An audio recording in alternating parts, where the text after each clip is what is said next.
Hey everyone, today I'm going to show you how to log into your Indeed account. Without any further ado, let's get started. First, open your web browser and navigate to Indeed.com. Once the page loads, you'll see the Indeed homepage with various job listings and search options displayed across your screen. Now direct your attention to the top right corner of the page. You'll notice a sign in button located there. Go ahead and click on this button to begin the login process. This will take you to the Indeed sign-in page where you'll have several authentication options available. On this page, you'll be presented with multiple ways to access your account. You can choose to continue with Google, continue with Apple, or enter your email address manually. Each of these options provides a secure way to log into your Indeed account, so you can select whichever method works best for you and is already set up with your account.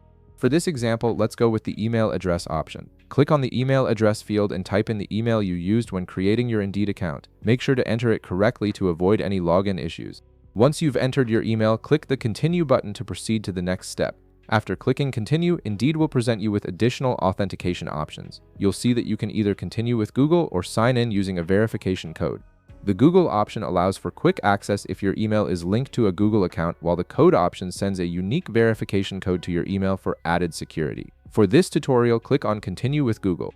This option streamlines the login process by leveraging your existing Google account credentials. A Google sign-in window will appear, and you may need to select which Google account you want to use if you have multiple accounts logged in. Simply click on the appropriate account and Google will handle the authentication automatically. And that's it! You're now logged into your Indeed account and can start searching for jobs, managing your applications, or updating your profile. If this video helped you out, be sure to leave a like, subscribe, and I'll see you in the next one.